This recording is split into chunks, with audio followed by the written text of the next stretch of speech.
Mark, we're back. What's no hand high? Like you did last time? How do you start Victory. Oh, gosh. As and always. T's back in the Victory. house. Hello. Doing it again. Follow up. In nature. Yeah, we're doing it outside this time. And I promise you this much. There'll be no R. Kelly breakdowns, Mark, in case you get spun up. Right, I don't want you to be kicking shit around and I'm people gonna- lying on you. Please. I'm going to stand up and... I hope not. I'm But anything's have- possible. You're going to be fucked up from the anger issues. It might be. Did you watch that interview? I watched part of it. I did. Did you watch the Michael Jackson? No. Never or Leaving Neverland? Nope. Haven't That watched was it a yet. fucked up story, man. Fucked everything up I ever knew for Michael Jackson. Okay, so talking again today, but we have shirts on. Oh, you can't see T, but look, we got who designed these, Mark? T designed these. T. These are Yeah. the official new pistol.org T-shirts. Yes. And we have stickers too. It shows a Yeah, we have stickers. shows a police officer or a person in distress and breaking down, and the support of one of his comrades coming alongside. Yeah, That's Pistol. I know, That's but I Pistol's hand. wasn't 100% The hand of sold on that Pistol. arm. I know. I sometimes I can't see that. I don't have the magic eyes like you do. You know, you see shit that's not built yet and you build it. Thankfully, but thankfully there's not a second arm on his other shoulder. Oh, That's not jeez. the kind of support. Different podcast, Mark. If you if he didn't have the hand, then he's just in distress and no one's helping him. Yeah. All right, I saw it. I I fessed like it. up that you were right in that aspect when I saw it. And I All still, every time I walk, It I have might, a sticker on my car, and every time I walk up to it, I think, fuck you, Tanya. it might be fuck the you for last being time correct. that I will be correct. So Some people didn't like Take it, though. take it. Why? So, Anyway, never mind. sitting outside today because it's beautiful. We don't have a lot of these days. And frankly, I just want to make fun of the people that are back, you know, in different states that are freezing their balls Dang. off and can't enjoy the weather. So today, Riding the storm out. today we're going to talk about shame, Ugh. right? Yep. I know, Mark, people lost their shit when you talked about that you weren't you ashamed of the fact that you put out the 998 and you didn't think you had got shot? Now, yeah, it's a shame that I put out the 999, which in our police lingo here in the Valley, that means you've been shot and you're critically injured and you need help. So yeah, when I put that out, I thought I'd taken a bullet in the eye, and you know, I got that muzzle blast and that wadding hit me in the eye. Bam. And, yeah, bam. Don't And, start it. It's not even. Don't start it. It's not even. I couldn't even reproduce Every it like time he does. you have a lot of people have said to me, my sister-in-law said she was watching the podcast and she went back with him, "Bah!" You know, while she's crying, and Mark's freaking people out because he does it. I don't know how many times in that podcast. Yeah. Well, it's just a part of my life, and I mean, it goes. I see that, hear that, and that's like I call that my alarm clock, because that's what wakes me up. A minimum of 4 nights a week. Is that the only thing that you were had shame about from the incident? No, I had a lot of shame. So I was ashamed of the fact that, just to recap the scenario for you, this guy was down a hallway. He shot through the door at us, and my partners took cover on one side of the hallway in a room, and I was in another room taking cover, and he had a round coming down the hallway at us. And then he ran down the hallway, and he saw me in that room, and he got on target. And so my shame started in right here, and it was he had already shot at us. He came out of that hallway and was on target before me, and I'm like, fail? That's a Oh. massive failure. You know, this guy's already shooting at you. Why do you not have this guy shot already? And he got on target again and shot me again and shot right in my face. And so not at that moment, I didn't have time to register that I was ashamed of that. But as the scenario played over in my head over and over and over again, I was definitely ashamed. I was like, man, you know, what more do you need? This guy's shooting at you, and you give him a chance, and he's got another shot off on you and shoots you right in the face. So I was like, man, you're just like, you know, at some point I was saying, are you just too chicken to pull the damn trigger on this guy? Oh, that And makes like, sense. are you that scared to drop a hammer on the guy who's actually trying to kill you? Was that during you're saying you felt that way? Or No, not during the event. I had no time to react to anything. But it was Because- after. afterwards, I'm it's like, because he was suicidal. That's why. Yeah, He and- wasn't. and I was just like, man, what more do you need? Why were you not dropping that guy as soon as he came out of that darkness? When you saw that gun, you should have opened up. And I was. I mean, I was trying to get my gun up on target, and I spelled that out in detail in my book as to why I didn't have my gun up on target. I had it down at low ready. But anyway, so I was ashamed of that. And, I mean, you know how your mind spins these things out into scenarios that weren't there. Right. I mean, it's so convoluted. You're off on 7,000 tangents, and you're down that tangent for months on end. Yeah. And I'm like, man, if he would have shot your partner, you should be in prison for not shooting that man before he got that second round off, because it could have cost your partner his life. So that shame set in like moments after the incident. Yeah, Like, within and moments. And remember, my hearing had shut down, so I'm pulling it when I finally did get my gun up from here to get on target, and I started pulling the trigger because my hearing had muffled down so much from the fight or flight syndrome that my gun, instead of making the loud kaboom, boom noises that we're used to, the gun goes, and it sounded just like this. It was like, and I was thinking, oh my God, I forgot to load a bullet, and I'm pulling on an empty chamber, and I'm like, I just thought, you stupid Barney Fife loser. So when it's all said and done, At the shooting, I was like, oh my gosh, I didn't even shoot rounds off, and so I was petrified of that. I petrified that my partners were going to find out this moron didn't have a bullet in his gun. Your partners didn't shoot though either. Yes, they did. Before he. They didn't before he shot that second round again, and then Right. they opened up. Right. So nobody shot before. No, I know. I mean, we were giving this guy a million opportunities to Right. back out, to back down, or anything, and he didn't. But I was mortified and so terrified that they were going to find out you didn't even shoot. What, are you kidding me? Yeah. And so I was afraid of that. And it wasn't until we get into until the union lawyer came in and we were in debrief, and he asked me, he said, how many times did you shoot? And I said, I don't think I shot at all. Ooh, how long after the incident was your debrief? Right, that day? Yeah, it was that day. the same night, right? Did Yeah. you walk through with county attorney? Yeah, it was the walkthrough. Right before the walkthrough, our union rep lawyer came in and said, and he talked to each of us individually. And then when he came in to talk to me, he's like, "Okay, how many times did you shoot?" And I was like, "I didn't shoot at all." I pulled the trigger 6 times. I didn't shoot at all. He's like, "What are you talking about?" And then I felt even worse. Oh, yeah. He's like, "What are you, stupid? Why didn't you shoot?" Oh. And I was like, and I confessed to him. He was the first person I said it to. I was like, "I don't think I had a bullet in the chamber." What'd he say?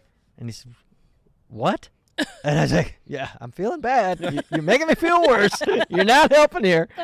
And he said, and I said, "Yeah." I said, "I must have not loaded a bullet in the chamber because I was pulling on the trigger and it was just going." I said, "All I could hear was clicking, click, click, click." Oof. And so I thought, "Oh my gosh, my gun's not working." And so I was just so ashamed of that. And he didn't believe it. It's just so unbelievable, even to me. But Well, I think it's unbelievable. so my because gun we is on walk me. around one in the Yeah, fucking pipe. right, I know. That's just the way we're trained. yeah, it is. And so my gun was, still in my holster and still on my person and all that. They hadn't taken it and downloaded it and everything like that yet for the investigation. And the union lawyer, he's like, "Take your magazine out." Like he couldn't believe Yeah. that I would be that inept. And I was like, "Oh my gosh, you are tearing me apart, go. dude." So I was like, "All right." So I like yanked this magazine out, and I can't tell you how relieved I was to see that there were rounds missing. I was like, "Oh my God." I said, I did shoot. I was like waving a banner. I was like, I did what I was supposed to do. I did what I was supposed to do. Just like I was trained, And so finally, he said, "Yeah, count it out. How many rounds you got missing?" And I was like, "Oh, 6." I said, "I shot 6 times." And then You were cool again. Yeah. Yeah, so then. But you can then let I that was one go. still embarrassed that I was telling this guy that I didn't shoot at all, and I was like, "This doesn't leave the room." And he's like, "Yeah, don't worry about it." It's just Until now, when you're on attorney-client YouTube. Until you privilege. just told our Oh. 2 people. Can we edit that? two people. Can we edit that? So okay, so that was the part of it, the beginning part. But what about the shame and the struggles? Now, your critical incident involved a shooting. Mine did not. Neither did T's. Well, I guess technically we can get into hers later, but it kind of did.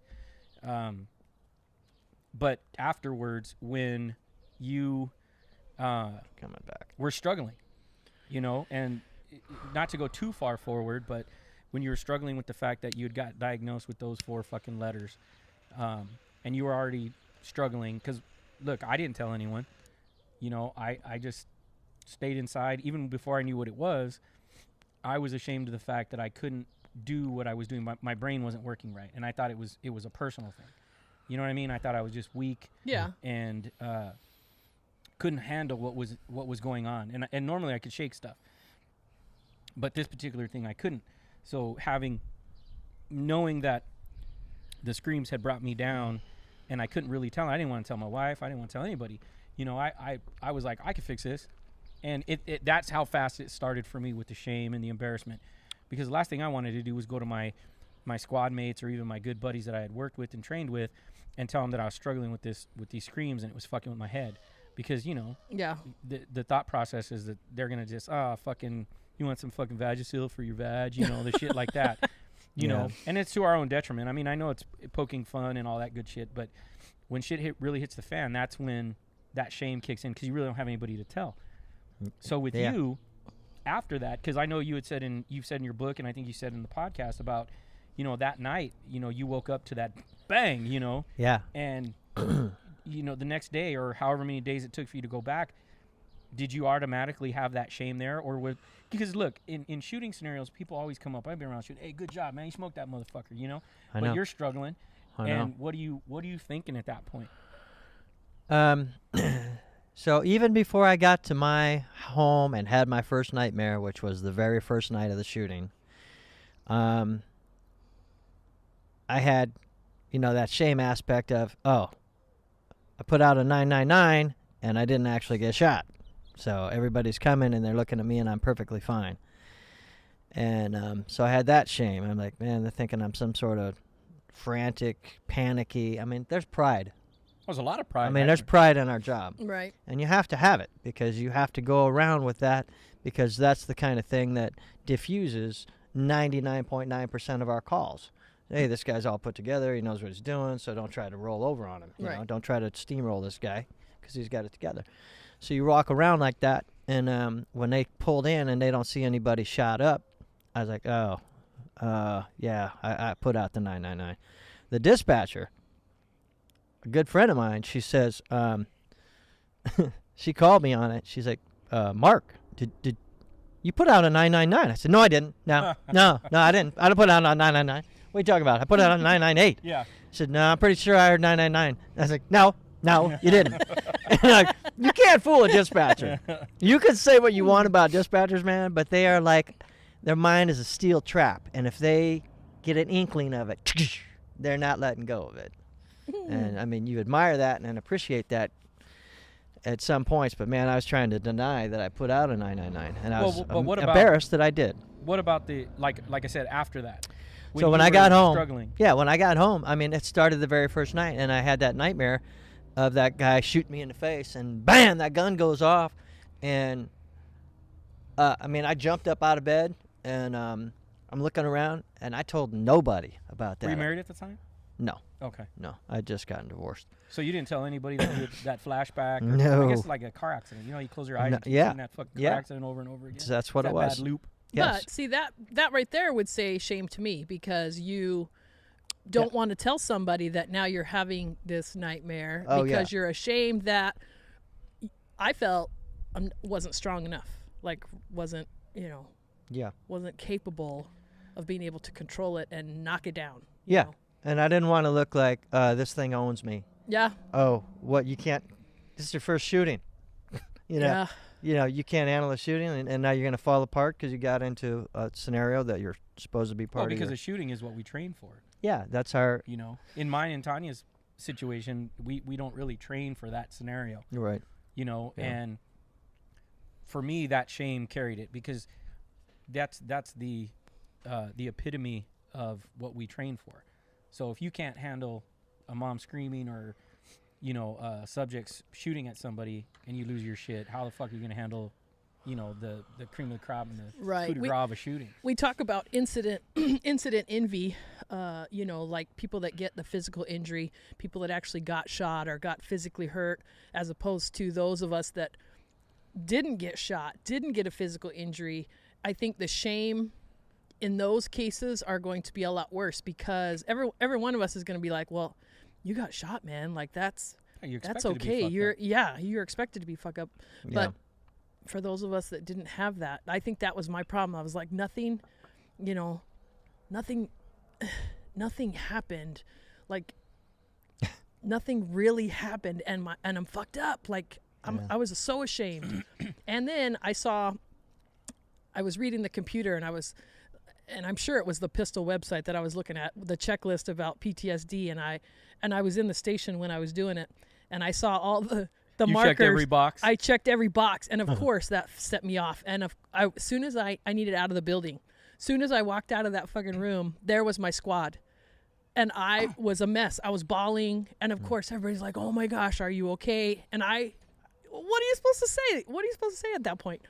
I'm fucking fine. I went out of this building just because you can't breathe. Oh my gosh! Right? You couldn't get that. breathe. You get that claustrophobic feeling, and you know all of a sudden there's not enough air in the fucking Earth's atmosphere to keep you breathing, and you go through that panic attack mode, and you know the embarrassment of it, the shame. You don't want them to see you lose your shit. You don't want them to see that you're having issues, feelings over something that I felt was minor because nothing actually happened. Yeah. Yeah. Okay. You're at the end of the day, because we can't go too much into yours, but there was an officer-involved shooting in yours.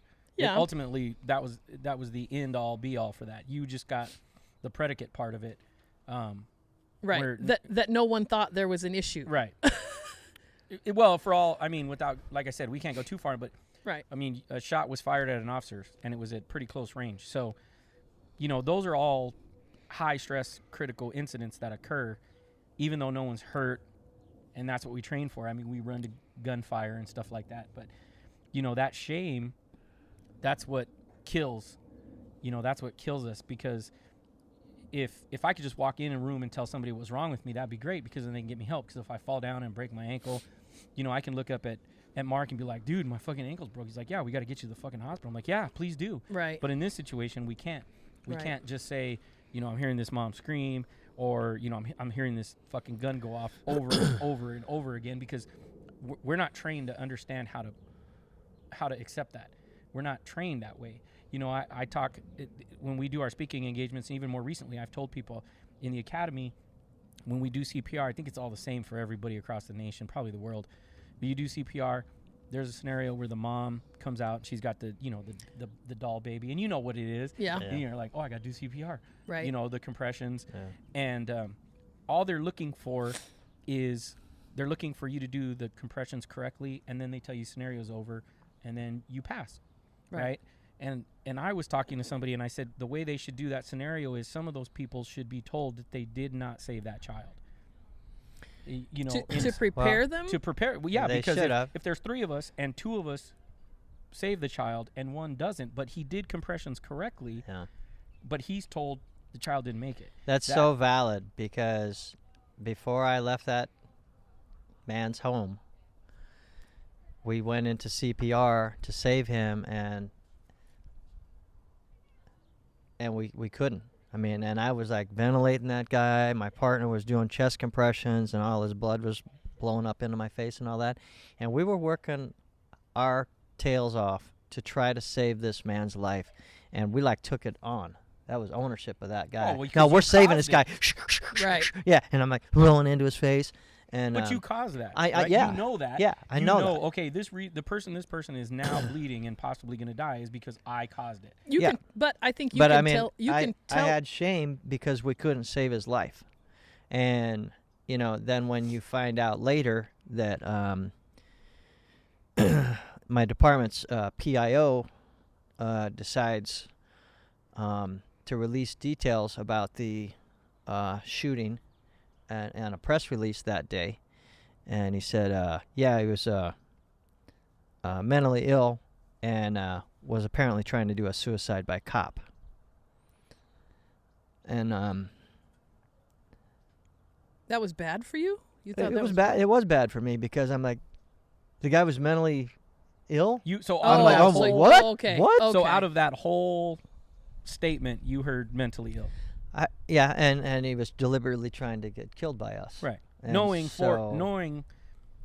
full on that he tried to kill you and your partner. Yeah, and but you heard mentally ill. He would have killed all of us until somebody took him down. down. Does that somehow give him a pass? No, it doesn't give him a pass.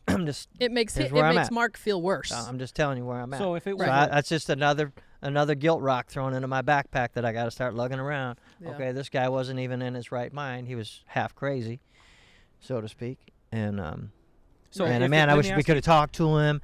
Like I said, man, this is one of these 9,000 tangents that we go down to for months on end. And oh man, why wasn't he getting help? Why wasn't somebody helping this guy? So let me ask you this: if that would have never been, let's say the guy was within his right mind and he just fucking hated cops, would that have made a difference? Would that have lessened the shame? Yeah, I wanted if you could vilify somebody, it makes it easier because it's like, oh, he's a murderous, child molesting, rapist, killer. He'd killed 5 people, and you had to stop it. That's something that, whew, man, I'm glad I got there right in time to stop that guy. Gone. Yeah, but it didn't work that way, and so I mean, when we couldn't save him, and fire took over and almost pronounced him as soon as they got on him, it was hard.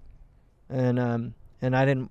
We're not in this job to kill people. Right. We're in this job to save people, and we couldn't save this guy right in our hands. He's the first dude I ever did CPR on, and we trained for that. Dozens of times. How many years did you have on, and that was the first time you had done CPR? Yeah.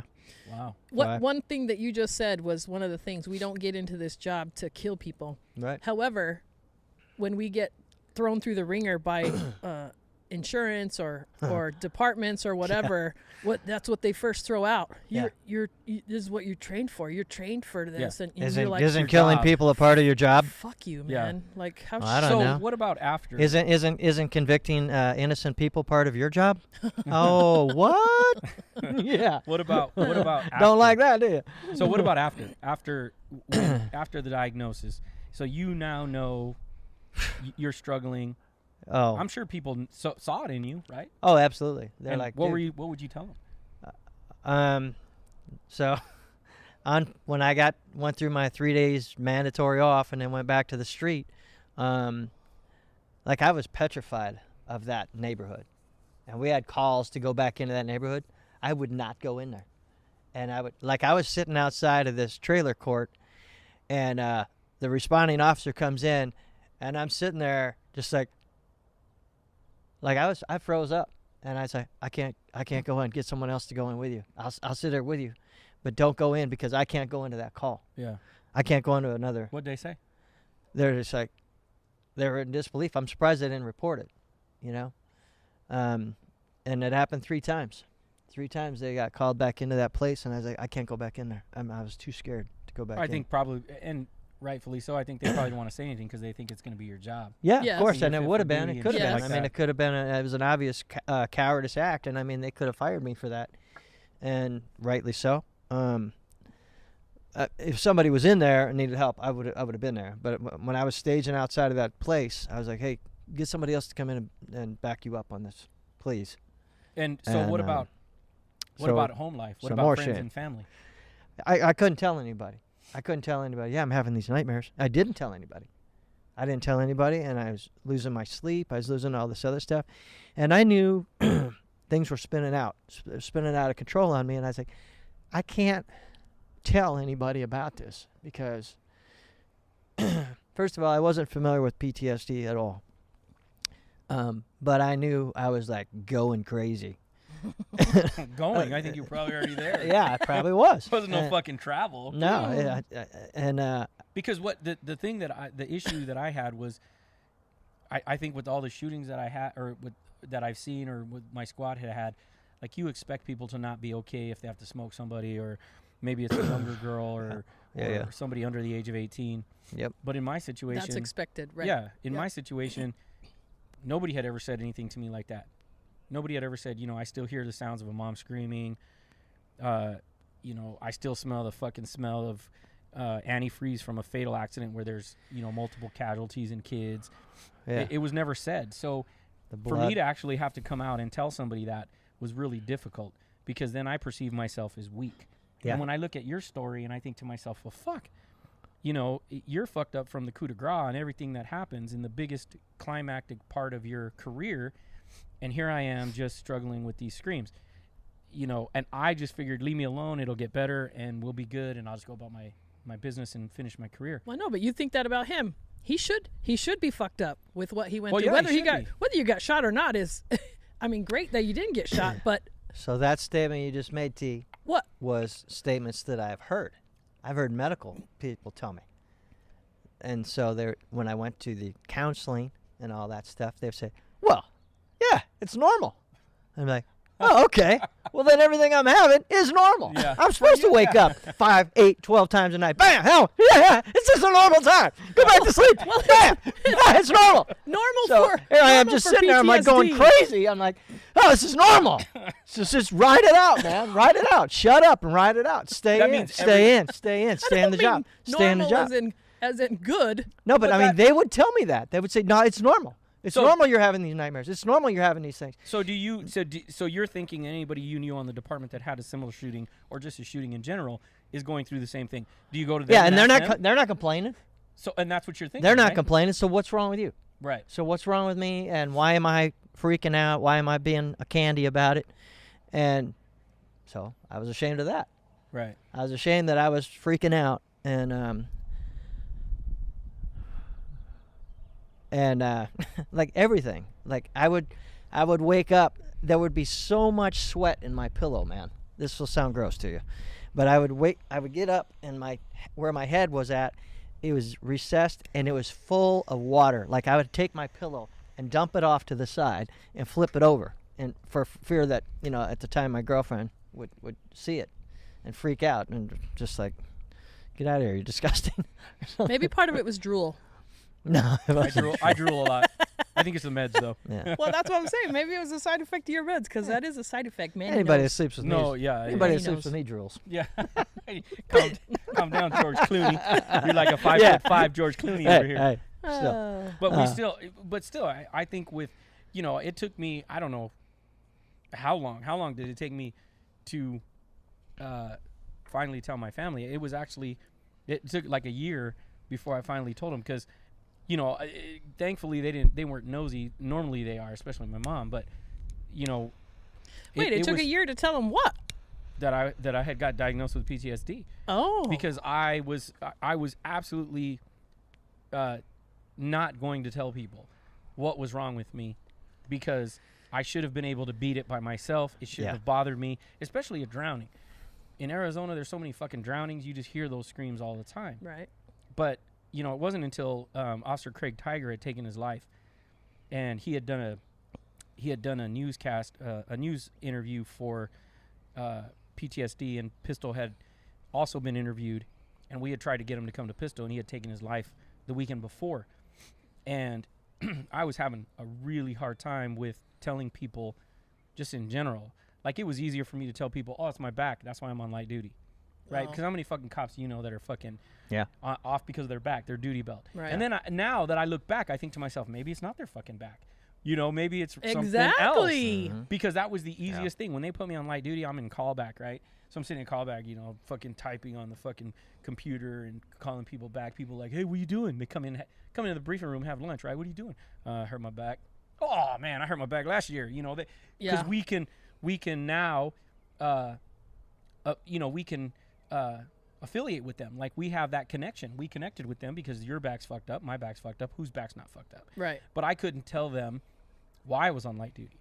And maybe I should have. And looking back, maybe that would have spread. But like now, I tell people, because people will ask, only cops ask, like, when'd you retire? Oh, I did 14. and they're doing the math, right? But other people, like your family, you can be like, oh, I already did my 20, and they're like, oh, you did do 20. That was fast. Yeah. You know, you can get away with that. Right. But I had a really hard time, and it in my world, it was weak. I looked at it from my friends, my spouse, from my family, that they would look at me and say, you're just a pussy. You can't handle Terrified of that. that scream.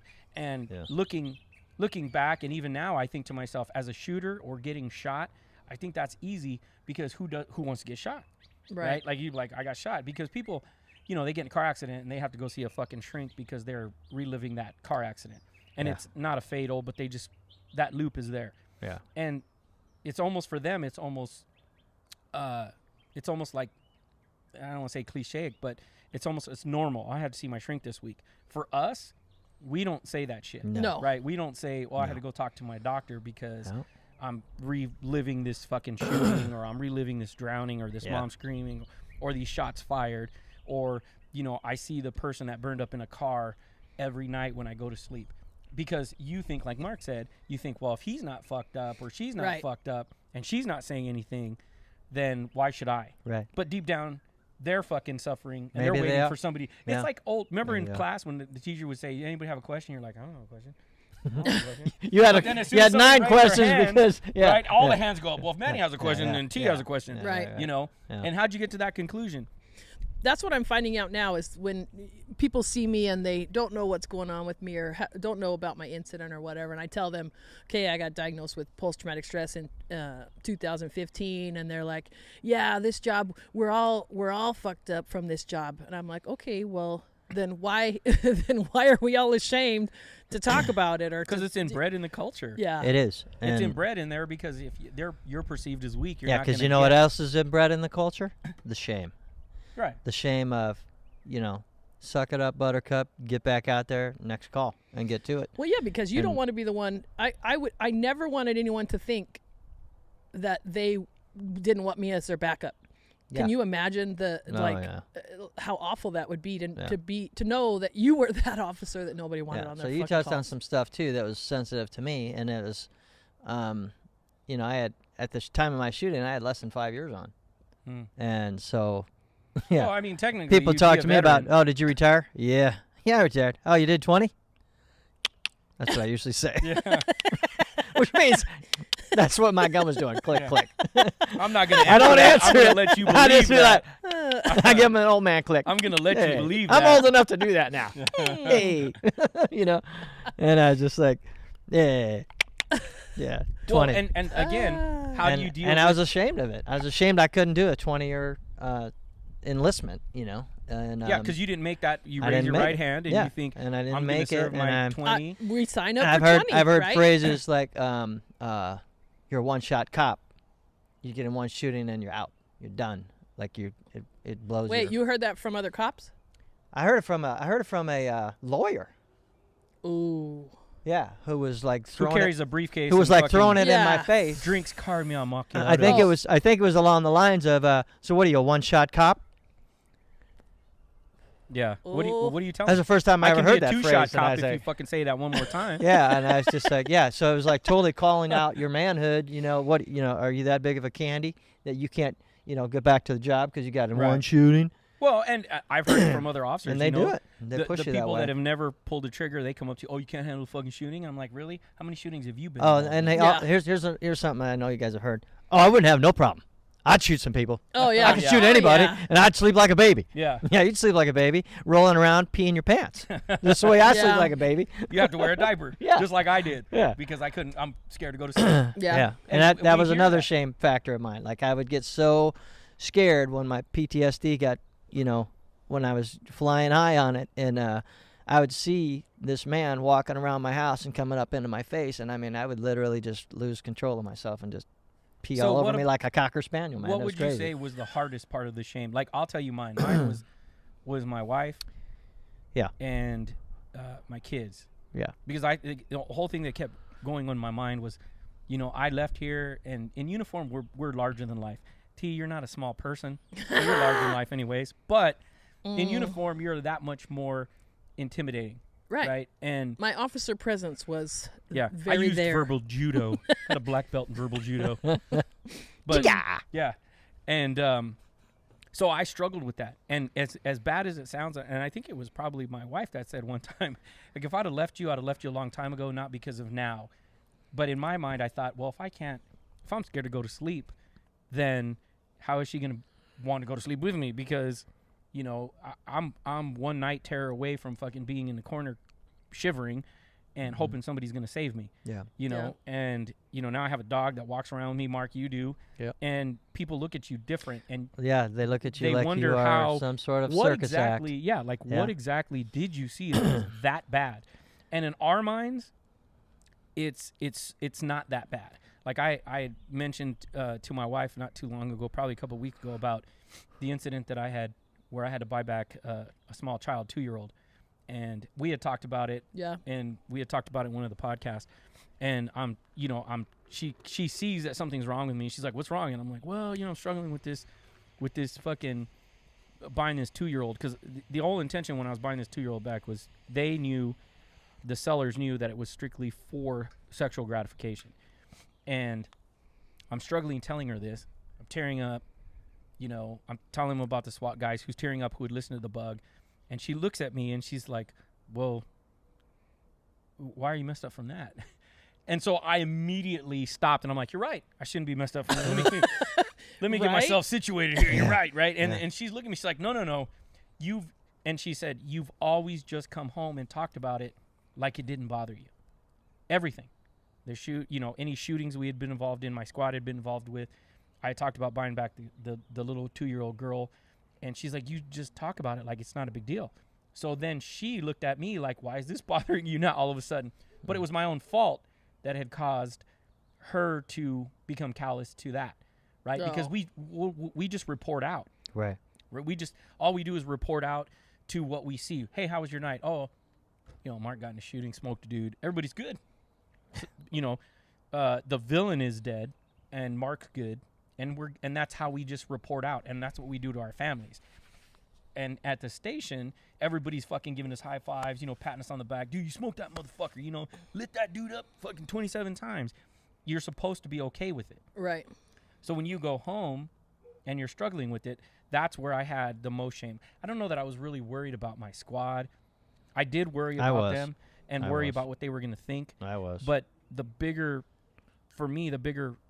shame came with my family. How do I tell my boys that I'm scared to go to sleep? You know, how do I tell my wife that I'm scared to go to sleep? Because now she has to be the one, or even my friends. Yeah. You know, when we would sit for coffee, I was the one that would save them in their minds. Right? You're the cop. You're the detective. You can. Anything bad happens, you'll fix it. Right. You know, and all of a sudden I can't fix myself. So how can they feel safe around me? Right. Because we're fixers. Right? And I guarantee you, if there's 3 of us here, if you think about your family, when shit hits the fan, who they call? Us. Oh yeah. To fix it. Yeah. Right? And it's something, "Hey, I got a red light violation. Can you fix that for me?" "No, I can't fucking fix that for you." You know, and all of a sudden we can't fix ourselves. So if the one person that's a fixer can't fix it, now they're going to look at you like you're weak. Well, so how did you deal with that with like your family? Here's how I did it. I didn't tell my family. My family didn't really know anything about it. But they knew about the shooting, right? Yeah, they knew about that, but I never told them per se about, I'm having such bad nightmares that it's, you know, blowing my mind up every night, and I can't sleep. I would say, I couldn't sleep because of bad dreams or something like that. That was the report they got, at the most. That was it. The fact that I thought I was going crazy and was about to lose my mind, I would never have told them that. I was more afraid of my squad and my coworkers, because I'm like, these guys know I'm banging in. I'm calling in sick to work 1 day a week minimum. So sometimes 2, and they know something's going down with me, and they see me afraid of calls. I'm like way over jumpy. I'm like, you know, I'm way finger fucking your holster. Just anything, man. I was a wreck. So how many people prior to this had you dealt with personally that had been involved in a shooting or critical incident that was messed up? Was it just you? Well, that was the problem. See, in my department, I was the first one to be messed up, or the first shooting? The first one. No, not a first shooting by any means. But I was the first one to pop a flare off and say, "Hey, I'm having trouble," and I did that even covertly. on my own. Who'd you tell? I went to urgent care. Why? What Because happened? I was having these long blackout periods, and I was like, and I would lose track of time and everything, but I had so much pressure in my face, like I had said on that interview and stuff. And I was like, man, I got to get this pressure out of my face. I got this pressure out of my face. That's the last thing I remember. And then I come to, and I'm in the bathroom, and I got my gun in my face, and I'm about ready. I said, yeah, if I just pop a hole right here in my face, it'll relieve that pressure, and my eyes can go back to normal, and it'll take everything. No more pain. Yeah, it'll be fine. I just got to get this pressure out of my head. That's my problem. I have pressure in my face. Right. So I came to, and I got my gun right in my face, getting ready to pull the trigger. Say, yeah, if I just put it right here, it'll get out, and it'll just relieve through there, and I'll be all right. And I came to, and I was like, what are you doing? You know? Yeah. And it freaked me out. And so then I ran to urgent care. I said, I got to get some sleeping pills, man, because I'm losing my mind. That's when I basically called it. I said, you know what? I am going nuts. I got to go get some sleeping pills because this over-the-counter stuff ain't working, and I need help. And that's when that doctor crossed my path and said, yeah, my brother just tried to kill himself. He got back from Afghanistan, and he's got PTSD. I think you do. I want to talk about First something. time I heard that word, and you talk about shame, man, you might as well just poured a bucket of blood on me and tarred and feathered me or something. Because people walking behind you. Shame. Yeah. Shame. Exactly. Throwing things at me. Corn shame. and rotten tomatoes or something. And I was like, What are you going to say, T? and the one thing I didn't want was, do not tell my department I've got that crap. Well, yeah. 'Cause I don't want that. I don't want that. And she said, yeah, nobody wants it. Nobody wants it. But I was humiliated that she said that to me, and I was like, well, now you're just calling me crazy. I ain't going to have that. That ain't going down.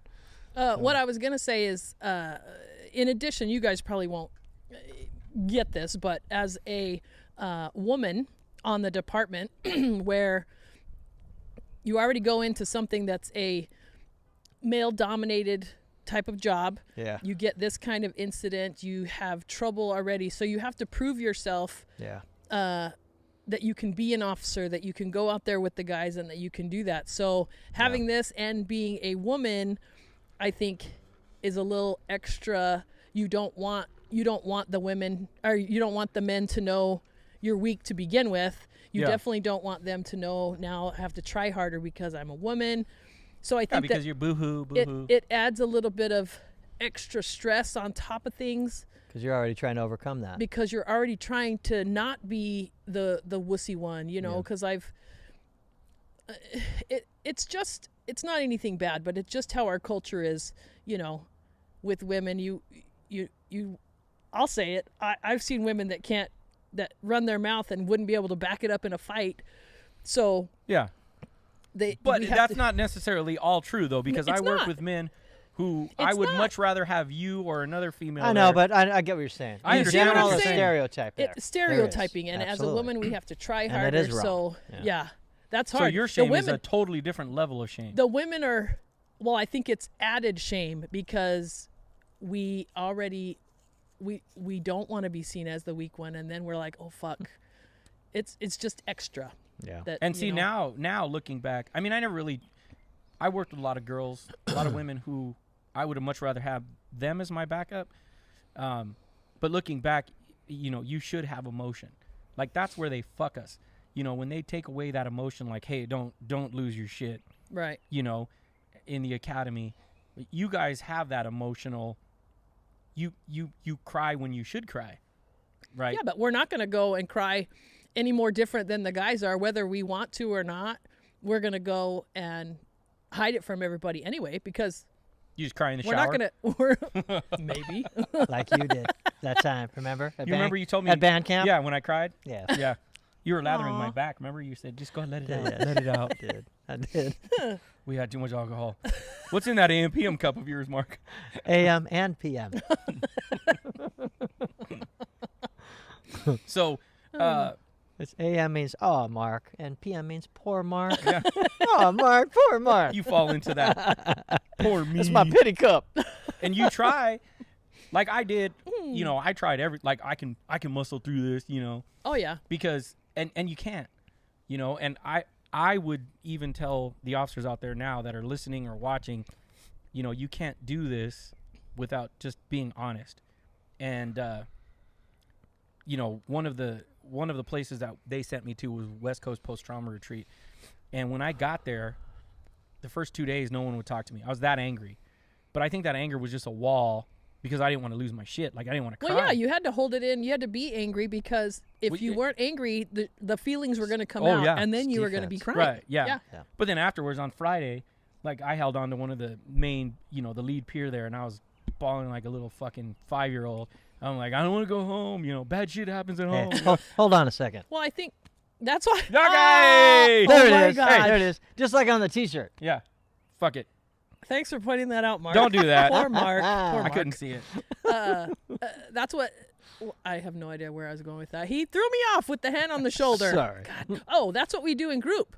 We give them a safe place to come and let it out. You can come in there and, we just had it last week. We had people tearing up and letting their emotions out because all we do, it's a struggle to hold it in and hold it in and hold it in. So group is a safe place for you to come and let it out, whether you can do that anywhere else or not. Well, look, you can't. You can't go to your fucking mom and dad's and fucking sit down because what are they going to tell you? They don't know. They've They've never been in the field. Oh, mijo, Yeah. it's okay, mijo. Yeah. Have some food. Yeah. That's all they're going to do. They're not. They They don't- don't have. but- They don't have. Not only them. They don't have but the even ability the departments to do don't it. have resources. No, at they this don't. point. No, because you can't do anything. You can't go to peer support and tell them you're having that because they're not going to. Well, EAP. Yeah. They sent me to a fucking social worker who told me I needed meds. Because I was so fucking spun up. Yeah. But even, I remember the first time that I had to tell somebody that I was taking meds, and they were antipsychotics. Here's Yeah. somebody who's a fucking. That's the word. Yeah. Man, I did not want those things. When No. I said, we're gonna prescribe you this. It's Yeah. And then- antipsychotic. I said, psychotic? Yeah. You calling me psychotic? And then then you've got your family supporting you, like in mine. My wife comes in and she's like, "Oh, look what I got you! I got you a pill box. Sunday, Sunday through Saturday. Aw, I'm it's gonna a pill take care box." of you." And I was like, "Oh, just in case you forget, you can look at the pill box and see what you took, so you Hey, don't man. overdose on your shit." I had one. Which is what you I had a needed. pill box. So I had a know pill you box. were I resistant. tried everything I could I had to a not pill take box. that fucking pill box. Well, I wasn't I'm 90 sure years I old. had you one. did. I had one. I was waiting for somebody to say, "Take them with milk, Mark. Take them with milk." Yeah. No, honestly, I did. And I had so many pills in those things that they wouldn't all fit in the little container. Yeah. So I had to get like a second one. Yeah, Wow. I had a And it I had a was- Whitney Houston cocktail of Yeah, pills. I was- Poor Mark, for sure. on Yeah. that one. Yeah. Oh, And then Mark, poor Mark. and then what do you do? I know Mark and I went straight to alcohol Yeah. because that's the easiest way, and I was going to defy everything. It was easier for people to be like, "Well, he's asleep already. It's fucking 6 at night. Oh, he just had a couple and he's relaxed now." Because I didn't want to tell him that I had 3 fucking cocktails. I had risperidone, which is the antipsychotic, temazepam to sleep, and then lorazepam for good measure, and then I'm going back and getting alcohol to self-medicate because it wasn't enough. It didn't numb me enough. No, yeah. And my doctor was telling me, no, the alcohol mitigates that stuff. It mutes that stuff away, and you get less effect while you're using alcohol. I was like, well, you couldn't tell me that because I needed that numbness, man. I needed Oh, that. yeah. And I would find any chemical endorphin that I could release in my brain to get me a millisecond of relief away from the symptoms of these things, I would have taken it. I mean, if I could have found heroin, I would have shot heroin. We know Well- someone that did shoot heroin. Yeah, We and did we've two, had 2.5 cops. years. I know we've That's had because- state Stateside. officers. That's because you were a lab monkey, man. You were trying all these different Yeah, ones, but absolutely. alcohol you knew worked for you. Absolutely. Right. And Well, I knew yeah, its but- history, and I have a long history with it. And so, I was hardcore alcoholic basically at that point, and that wasn't even enough. And I would, I would watch porn. I was a porn addict. I was a sex addict. I was doing anything I could, and I mean, I put all that in there, in my book, and more shame, because I was like, I want to tell the story how it really is. And then when it's out there, like I lost people in my life. Yeah, I was gonna say. I lost stopped people in my. talking to you. Oh man, lots of people stopped talking to me. My circle got so distant. Everybody got away from me. So what you thought would happen did happen.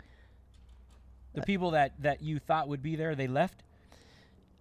Everybody had to get me at an arm's distance, and honestly, I don't fault anybody for that, because I was toxic. I was In what way? toxic in relationships, like I was explosive, our anger and all that stuff. We're already amped up at 9.9, and then somebody shuts a cupboard door. Boom! What the? You're like, what are you doing? How can you be so insensitive to make a noise like that? And it just blew my mind and stuff like that. Or the simplest things, just going through day-to-day life as you try to go out in society. You're so amped up all the time, and you can't come off of that. I would think that people would think you were dangerous. Absolutely. Right. They did think I was dangerous. Right. So my you're girlfriend became my unstable is what it fiance. is. My Well, fiance that's what I became my meant. wife, and she was like a constant babysitter, and I felt for her, man. I mean, like, I never fault her for her and I getting divorced. It was me. It's not you, it's me. And that was the truth. And the poor lady was constantly having to, hey, settle down. He just cut in front of you. It's a grocery store. Take it easy. You're not going to stab this man. You're going to get put your... Well, because then your family walks on eggshells. Yes. Right? They And then all did. Somebody cuts you off in My a parking lot, brothers, and my you try to get your my- father to beat the shit out of him. Yeah, with my the brother, cane. my sister. I And don't know what he's talking about. it would spin out of control. So No. we got a little over 10 minutes left. So if we're going to stick to the topic of shame, what I would like to tell you, if you're out there and you're watching and you have any symptom whatsoever, even if you got just one, like maybe you're depressed, don't be ashamed of it. Don't be ashamed of it, because the more I learned, I was the biggest skeptic of mental health, and the more I learn about mental health and the more I learn about PTSD, the more I realized there's so many people that have it, because I don't think a human brain and a human emotion is meant to be exposed to the level of things that police officers are forced to be exposed to on a daily basis. Next call, next call, next call, next call, next call. In one shift, we experience more than most civilians experience in a lifetime. Yeah. Right. And I'm not gonna diminish a civilian's experience either. I mean, it only takes one. You get sexually assaulted one time, that's enough. Oh, That's yeah. plenty. You get beat up one time, that's enough. You get one horrific car wreck, that's enough. Yeah. You get one major accident, and the human body and the human mind, it's a complete mystery. They don't have the handle on it yet. I wish they did. But if you have any of these problems, get help. Don't be ashamed of anything that you're going through.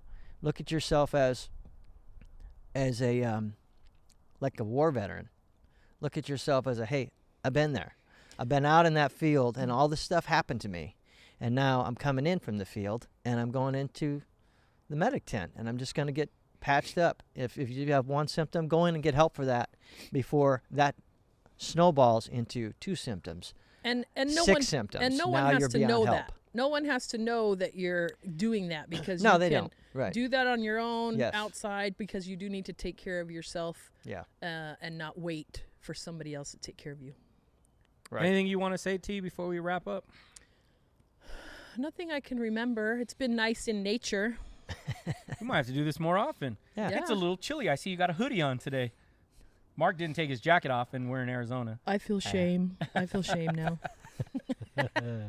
So with with that being said, for me, what I've learned, even when Dave and I founded Pistol, and we're losing daylight, but one of the things that helped me more than anything was just being able to sit down and tell my spouse or tell my wife, hey, this is bothering me. It took a lot for me to be able to say that, because I was terrified that she was going to be like, well, fuck, you're a fucking soup sandwich. You're a fucking pussy. I go find a man out there who's going to actually be able to protect me. Right. Unlike you, I have to protect you.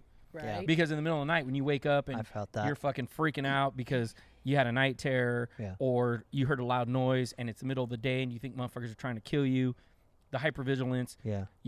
if you just get it out there, you'll find out that people are more forgiving than you believe. Yeah. Right. And ultimately, and we can touch on this again, hopefully people leave more comments, but being able to tell people, now me working with Pistol and West Coast and telling people, reach out. I reach out to Tanya. Sometimes I reach out to Mark or Brian and I shoot them a funny meme, or we have cigars. It's amazing when you reach out to somebody and tell them you're having a bad day who's already has PTSD. they're having a bad day too. And sometimes Yeah. it's just a matter of going down and having a couple cigars or coffee or whatever is going to help. Even when you tell your spouse, you know, I just need you to be next to me. I mean, there were times where now even my friends, you know, they'll ask, "You doing all right?" And I still struggle with that. I do too. Like I still lie to them sometimes. do Like, oh, I'm good. oh, yeah. what's that? I'm good. Yeah. Everything's You know, good, man. And I'm Cool. 7 years out. Yeah. But you should be able to just tell somebody, hey, I'm not okay today.